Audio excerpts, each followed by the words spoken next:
Good morning, Brussels, and welcome to AWS Public Sector Summit.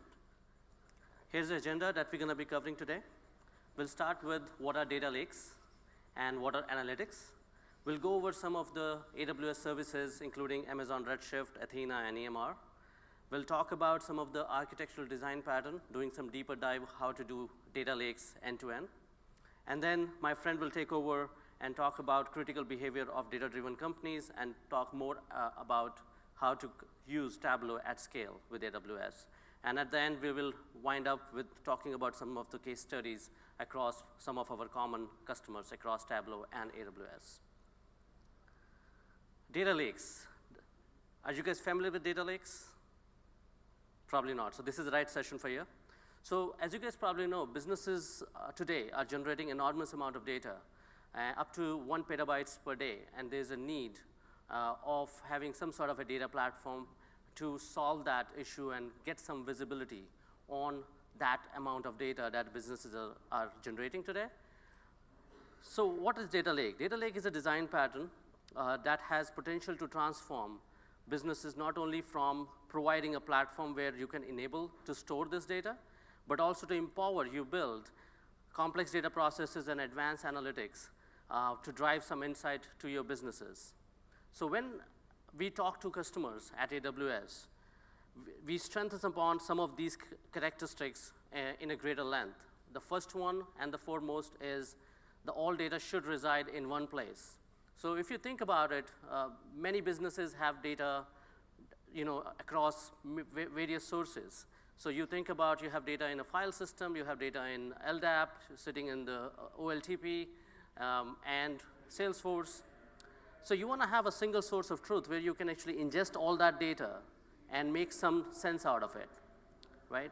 So data lake should be able to handle some structured data, non-structured data, semi-structured, raw data at any format. It should support fast ingestion. We talked about 1 petabytes per day. So we need to think about the scale, because as you build data lakes, you're going to start small, but eventually that data lake is going to grow. So the platform has to support the fast ingestion and fast consumption. And we'll talk more about that in details. It should generate schema on read. So as the data is being ingested, the platform should be able to make sense out of that data and generate schema right at the runtime. It should complement your existing data warehouse solutions. Are you guys using data warehouse today? Okay, cool.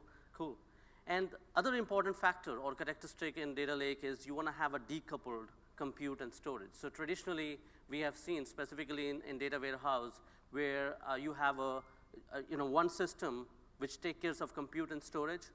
That creates a lot of performance bottlenecks, and also as the technology advances, it becomes very tough to use the latest and greatest analytics solutions as compared to your traditional compute power. So you want to have that decoupling going on.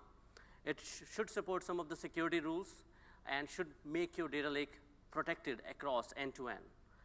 And the last but not the least, one of the main character that we look for is to make your data lake more flexible, meaning that once you have data ingested and get everything consumed, you want to have some sort of analytical use cases. You should be able to apply some AI, machine learning, algorithms on the top of it, so to build more applications and make more sense out of that data.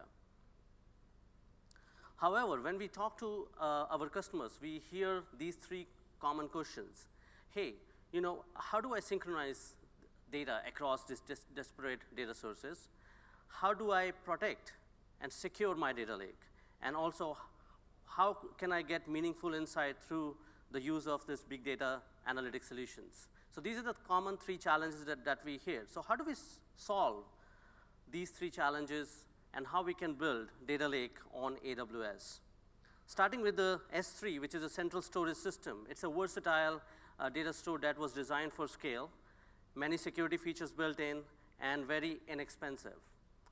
I'm sure many of you guys are already using S3s, and you can easily get data ingested into S3 in many ways. You can bulk in your data and start using AWS Snowball, or you can stream in data and start using Kinesis Data Firehose.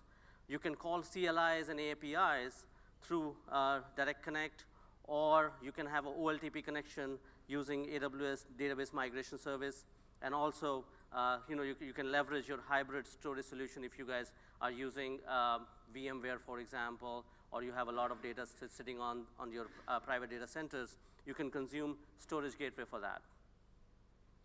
Once the data is being ingested into S3, you have several services like Amazon DynamoDB and Elasticsearch.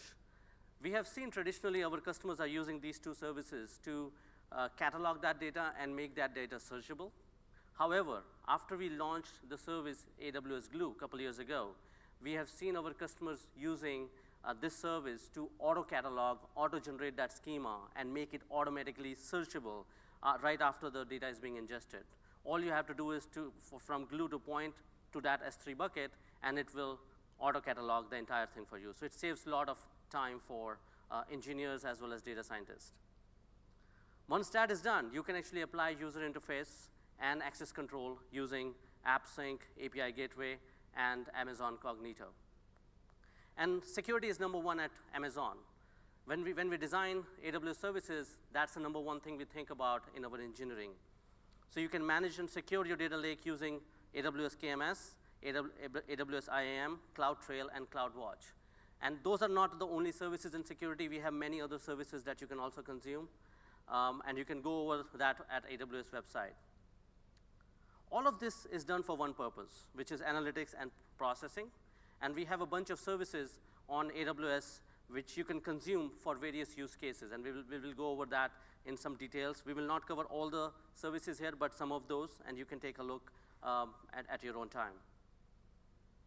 But first thing, let's do a deeper dive at S3. S3 can be consumed at various tiers to build your data lake in a more scalable fashion. I have seen customers start in a tier format, starting with the tier 1. We talked about ingesting the data in the previous slide and making that a single source of truth for your raw data. So once the data is coming from multiple sources into S3, you always want to consume that in a single bucket before it can be transformed. You don't want to apply any transformation at this tier 1. The reason being that you want to make that historical trend. You want to see that historical trend, how the data is changing over time, how fast it is changing, and what are the factors or components which are making the biggest impact.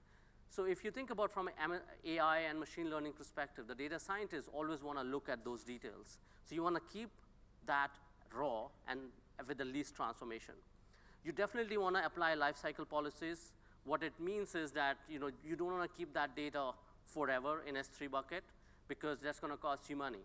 So you want to apply policies where right after 60 days, for example, the data can be transferred into IA, which is a Amazon S3 infrequent access, and eventually into Amazon Glacier. So giving you an example, Amazon Glacier is like 1/10 the cost of Amazon S3. So that can save you some money. You don't need to keep all the data in that S3. You can eventually move via lifecycle policies. Once the tier 1 is being defined, you have a raw data. You can put that in tier 2. What tier 2 is, you can apply some transformations, starting with AWS Glue we talked about. You can actually have those crawlers targeted to S3 bucket, and you can convert your, for example, JSON files in a Parquet or OSD format, so it's more ready for analytics, right? You can organize into different partitions, for example. You can take that unstructured data, use AWS Glue, and make it more structured. Get the schema defined on read. One situation that we have always seen as you start using tier 2 data lake, you might want to run some maintenance on it because eventually your partition is going to grow. It's going to become large over time. So what we suggest to merge smaller partition to larger to get a better performance. It's really highly recommended and optimized for analytics. Once the tier 2 is done, at tier 3, that's where your data is optimized and it's ready for analytics, and you want to optimize for individual use cases depending on what use case you have. Every organization, every industry is different. I have seen industries who has heavy business intelligence use cases. Others have a lot of machine learning that they want to apply. So you can actually use tier 3 to organize those use cases in a separate buckets and have a separate tier 3 data lake for each and every use case to optimize your specialized analysis. And we'll go over some of the details in the later slides. But just to conclude on data lake, this is the core of data lake. You start with Amazon S3 as a data store, and you can have an AWS Glue for data cataloging and metadata. And we have a various compute layers.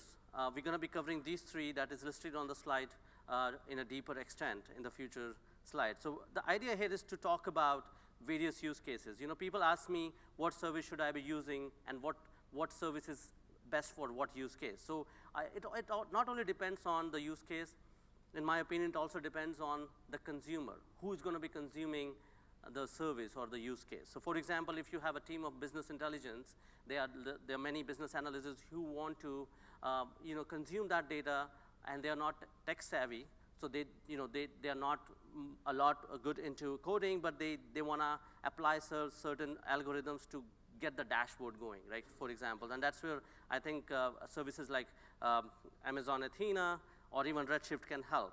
And even Tableau can helps you getting to that level of granularity. Or if you have a team of data scientists, you want to apply some heavy lifting machine learning algorithms to learn that data or apply that data in a learning format. You want to get those deeper analysis done from a data science perspective and build another product out of those data points that you have collected. So that's where I think you can use something like EMR, and we'll go over some of those details in the future slides. Let's take a deeper look before that on some of the services that we have on the compute layer. Amazon Athena. Who uses Amazon Athena today? Okay, some of you guys, that's good. So Amazon Athena complements your data lake by giving SQL level access within the lake.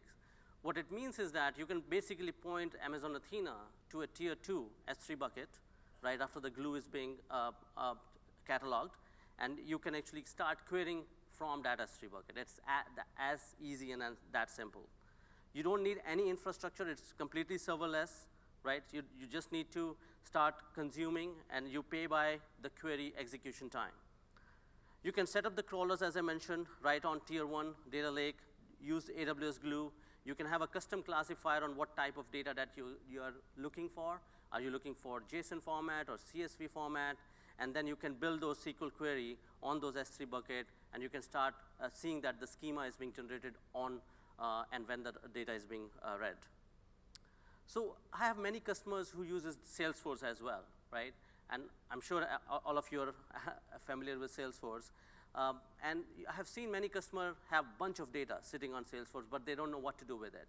So one of the use cases, or very common use case that we have seen, those customers have created a data lake, ingesting the data from Salesforce into S3 bucket as a tier 1, then applying AWS Glue, creating those crawlers, or using the default crawlers with some custom classifiers to take that JSON format Salesforce data and start converting into tier 2 data lake and tier 3 data lake, and then pointing Athena to those tier 2 and tier 3 data lake buckets and build queries, generate some data out of it, do some machine learning and some business intelligence on those data. So that's a very common use case that I have seen as a trend from last year or so. Another interesting use case is New York taxi data. So you see in New York, we have a lot of taxi, and the data is being generated every second. So we have built a data lake which takes all the data from demand of taxi versus what is being supplied. And you see that data is being updated every minute and a half, and you can create a joint data set of that various format of data coming in. So we see data coming in JSON format, CSV, and we convert that into Parquet. And then we look at that data in a holistic way and see whether the demand and supply is being matched together or not.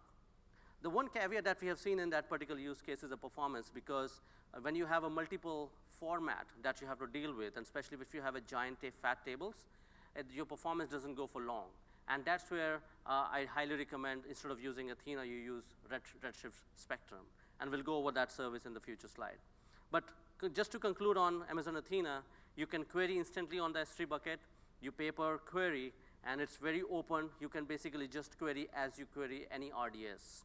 And it's very easy to consume from a serverless perspective. You don't need to set up anything. Amazon Elastic MapReduce. It's a big data processing platform. If you guys use Hadoop or Spark, I like to say this service is Hadoop and Spark ecosystem as a service running on AWS. It's not just support HDFS, but it supports other computing layers like HBase, Presto, Hive, you name it. We support all of that.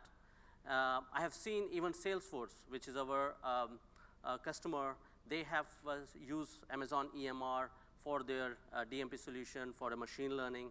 They spin up thousands and thousands of clusters overnight using Spot instance and EMR, and they save 80% of the cost on that, right? So this is a great platform if you are building some analytics or machine learning at scale.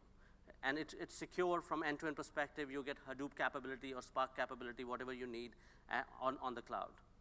It's always the latest version. We always stay like at the most 30 days in difference from the latest release of Hadoop.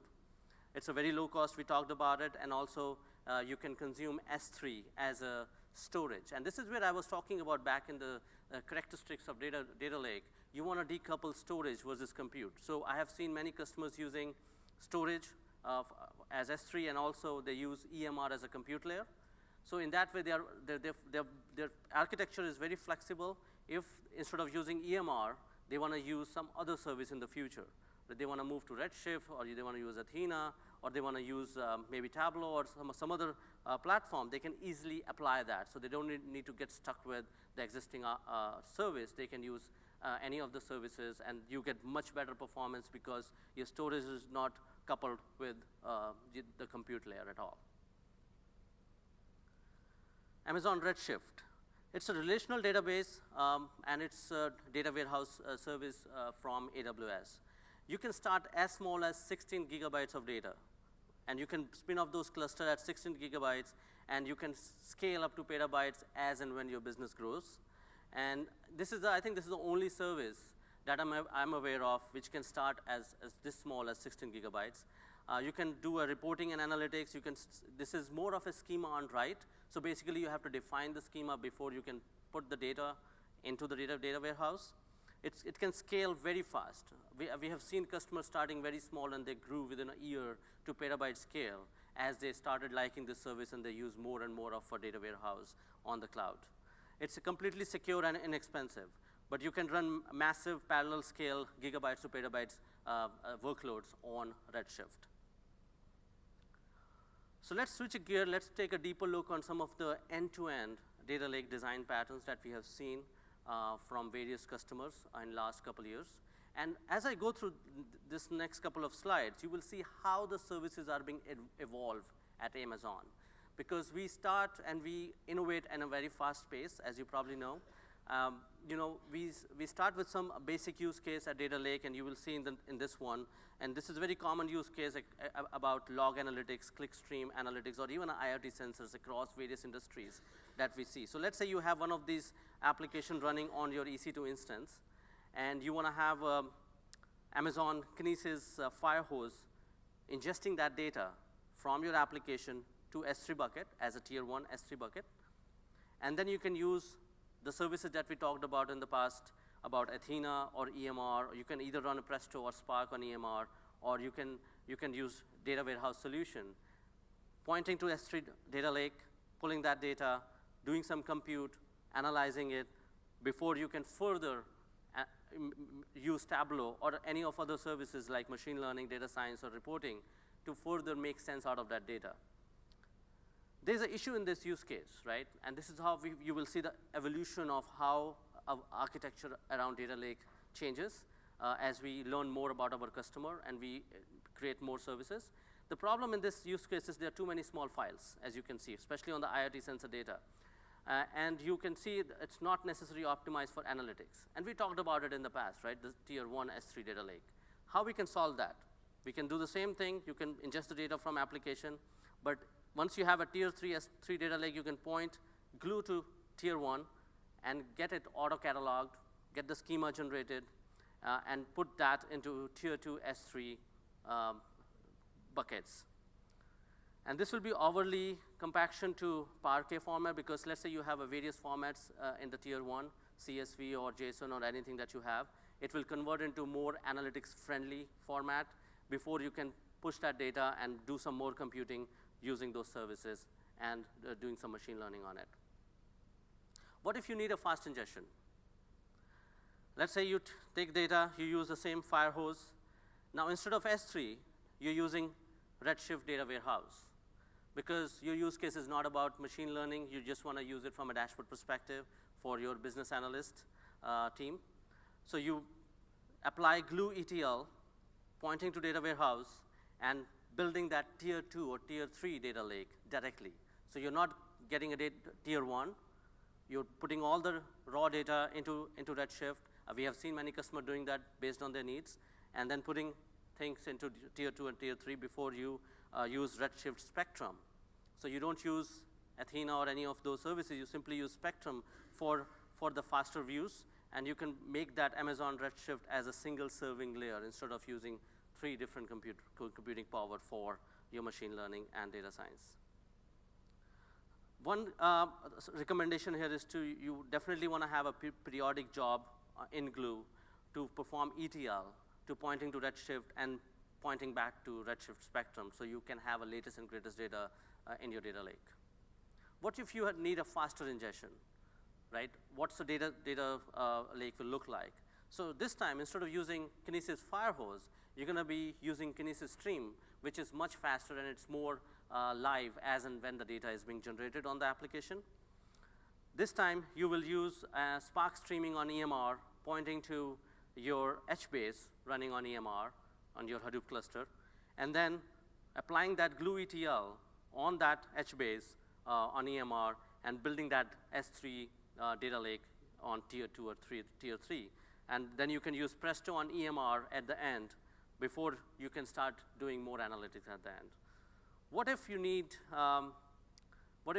the fastest ingestion? And this is the most mature model that we have seen in our customers, where they use Kinesis streams, ingest the data, and start using HBase, but now they're using Flink on EMR, which is known for much faster and efficient processing when it comes down to data lakes. And you apply the same Glue ETL that we talked about in the previous slide. So it becomes a federated query and single serving layer using from Presto on EMR, and you can start applying some of the machine learning, which is kind of an end goal, and you can do some data science using some of the platforms. So with that, I'm going to have David come in and start talking about self-service analytics. Thank you. Cheers. Okay, quick question to the crowd. Who's actually seen Tableau in action? Anybody? Oh, okay, so there's quite a few of you. Okay, hands in the air if you belong to an organization whose goal is to become data-driven. Oh, come on. 5 of you? Seriously? Okay.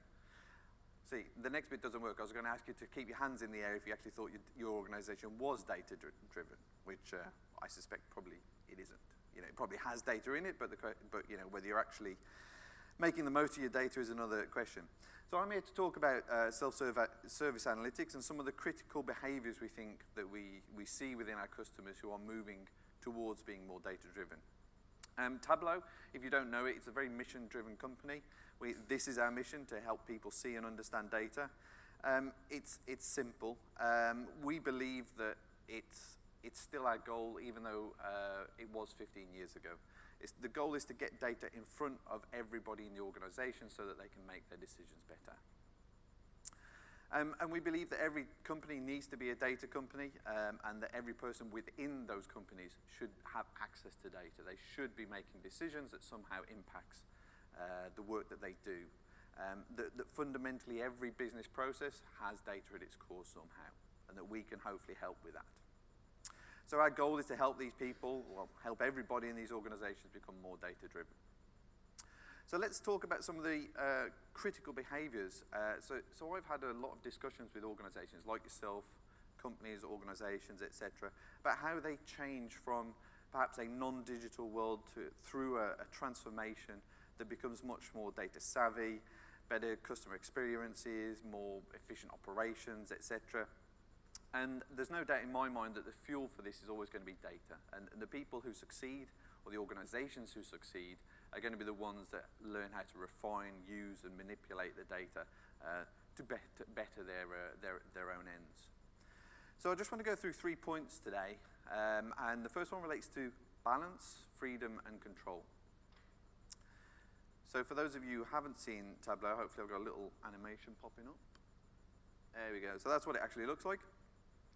So business intelligence has actually changed a lot in the last 20, 30 years. When it started, it was very much a waterfall-driven process.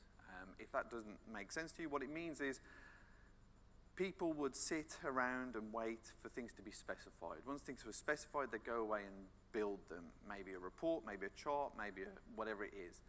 They then mess around with some of the data, build some things. Eventually, they have a dashboard or visualization or a report that gets delivered back to the business. Only problem is, by the time they deliver it back to the business, they find out that actually the specification was wrong, the approach was wrong, the data was wrong, whatever was wrong. There's always things that are wrong. That's the problem, right? So waterfall is not very good in situations where you need agility, where there's fast-changing environments, where the user requirements change all the time.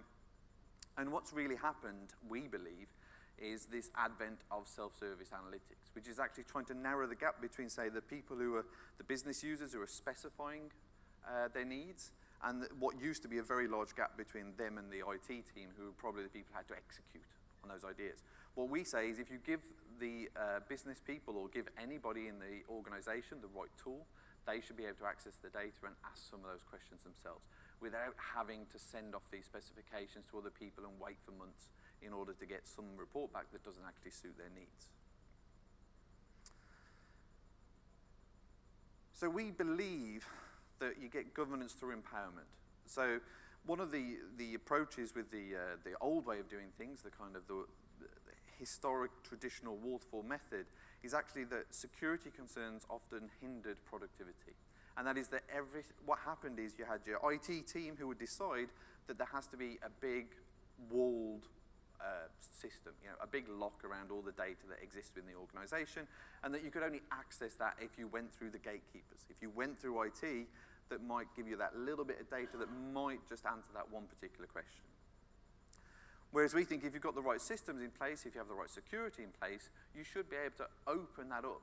You shouldn't have to have these gatekeepers controlling the data. You should almost start with the premise of data for all and slowly put the processes in place that limit the, obviously critically secure data, but not in such a way that would limit access, okay? So Tableau, we help with various things related to security, permissions, governance, etc. You'll find that we're a very flexible tool for that, but you have to have that if you're going to work in an organization. You have to have both the security, but without limiting access. So the other thing, the second critical behavior is that you've got to be able to offer widespread access. Now, for us, what that means is that you need to be able to put the data out there for people to easily understand it, visualizations that make sense. You also have to have a collaborative and a social experience. So you have to be able to say, here, have a look at this information that I found about my department or my area. Can you review it? Can you understand it? And that has to be quick and easy. So you need a sharing environment or a sharing experience that makes that work.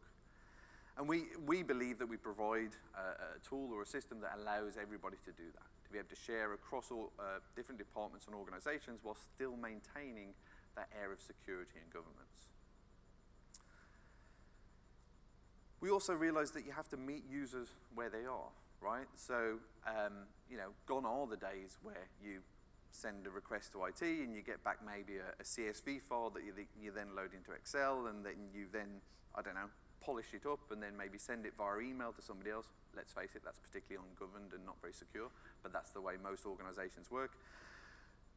But the point is people are on the move now. So you need to be able to give people access via their mobile devices, tablets, or even embedding whatever analytics you have into other applications.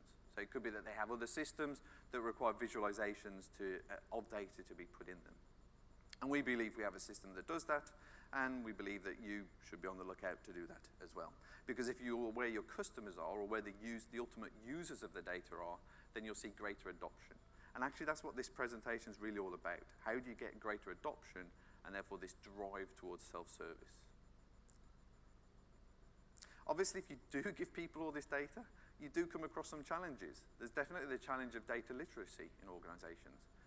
Let's face it, lots of people aren't used to having lots of data thrown at them. or at least having access to it. Of course, they've seen reports. They know what they report on every day from a day-to-day basis. But as they begin to explore, as they begin to challenge the data that they see, there are questions about data literacy and how do you address elements of bias and preconceived understandings in the particular domain that they work in. But the way you get around that is by offering them tools and freedom to ask those questions, not walling it off, walling the data off so that these additional questions cannot be asked. So we believe that part of the process of getting a self-service organization is about going through the process of data literacy in your organizations. And to that end, it leads on to the third point that I want to make in this section, which is how do you build an internal data community? How do you get them to adopt or use the data in the organization? So we think we're quite unique at Tableau, but whether you like Tableau or not, we think that the property of having a community is essential. It's essential in any tool, but it's particularly important in analytics where there are so many questions about the data, what it means, what its impact for the business is. We have a massive community. We believe that it reflects the popularity that we have as a tool, but it also means that we have loads of people, loads of like-minded people out there, all willing to help and support other organizations as they go through the transformation themselves. And why do we have this community? Well, it's because people like our tools, right? Okay, we have a tool that enables people to literally supercharge the skill sets within their organizations. People get really passionate about the way that having access to the data has allowed them to change their own lives, change their own business, their own jobs, upskill themselves, and actually create something better for themselves. Again, it doesn't have to be Tableau specific, but you have to have that element of community. You have to be able to say, here is the data that will allow you to do your business better. And we believe that we've got an extremely passionate user base that frankly helps each other. This is just a sort of a broad overview of what that community looks like. And what we suggest doing is within your own organization, almost copying this. I'm not saying this is kind of like a blueprint. These are the kind of things that we do, but we actually try and repeat within the customers that we work with, like at a smaller scale. So we have the broader Tableau community, but then we have goals around recognition, learning, social good, building connections. And we try and repeat that within the individual organizations. And it works.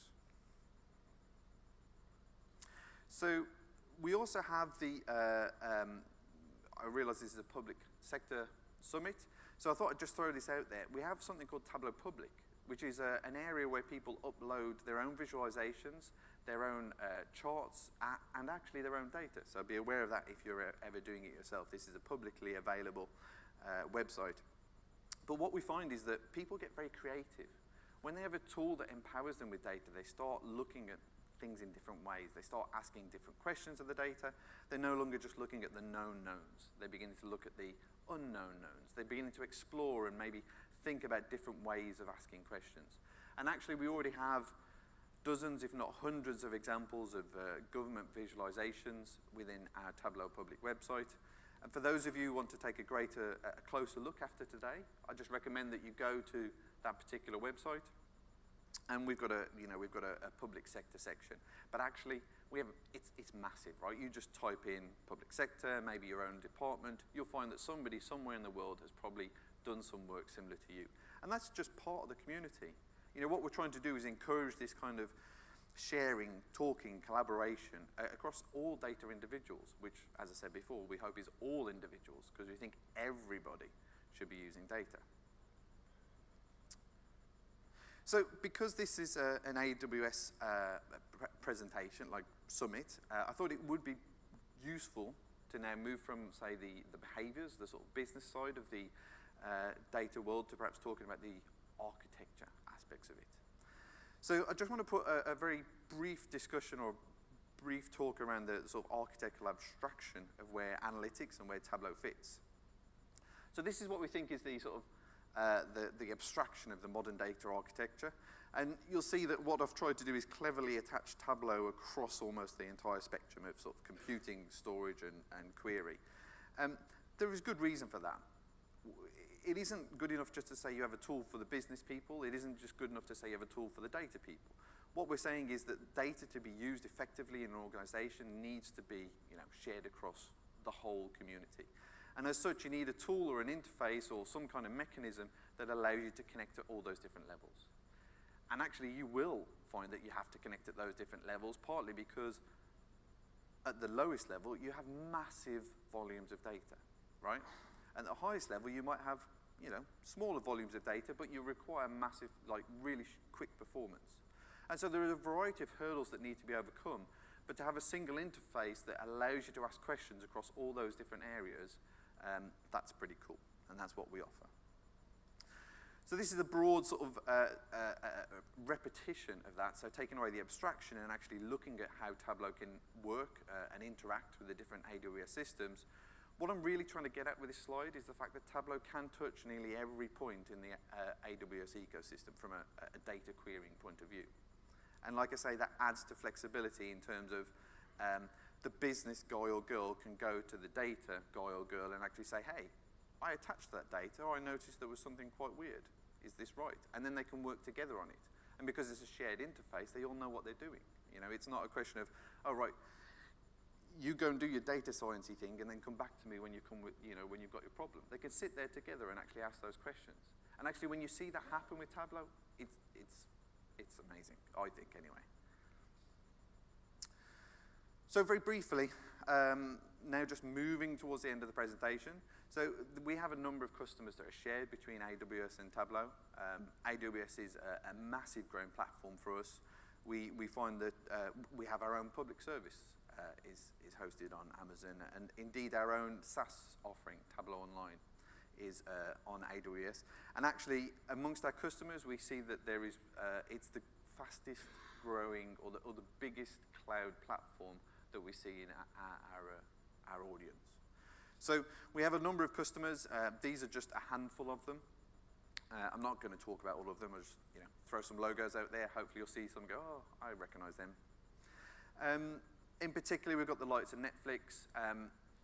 These two customers I'm just going to talk about, including Netflix, is just, these are customers dealing with massive amounts of data. Massive amounts of data that's coming online every day. I think Netflix has quoted something like more than 7 billion rows of data every day. That's a lot of data. And they're choosing to use a variety of tools because there's no one tool that does all the computing and querying and everything else. But they're using a variety of tools to process that data and slowly put it in front of the users in a governed kind of structure, making sure that the data is, they've got to make decisions about what programs to run and where for the different regions, so they've got to sort of, they've got to have a secure environment, so the Americans are only looking at American data, the Europeans are only looking at European data, et cetera, et cetera. And you find that Tableau's at the front of that solution. It's very nice. Another one we've got perhaps is a little more, I would say traditional, but is Expedia, which is a very sort of simple sort of flow of data from being prepared, processed, and then pushed into the cloud. But the nice thing about this is they've gone from analysts sort of just hacking around in Excel to actually having very governed, secure data sources that they can now flexibly sort of combine together. And I can talk to you more about this on the stand later if you're interested. Now, in terms of getting you started on AWS and Tableau, there are some quick starts. Of course, you can just buy a license, get an AWS, get it all started straight away. That's not a problem. But we do actually have a few quick starts, which means the architecture's already there, it's ready to go, and you might find that this is useful. But we've got the address there if you want to find out more on our website. But ultimately, I want to go back to our mission. For Tableau, we are really there with this belief that we help people to see and understand their data, and we believe that that does lead to, if you have the right tool, it does lead to a data-driven culture in an organization. And if you'd like to find out more, we're in the booth 10, just outside the auditorium here, and of course you can always download the product. So with that, I'd like to thank you for your time, and I invite Jeet to come back up on the stage, just in case there's any questions from the audience. Any questions?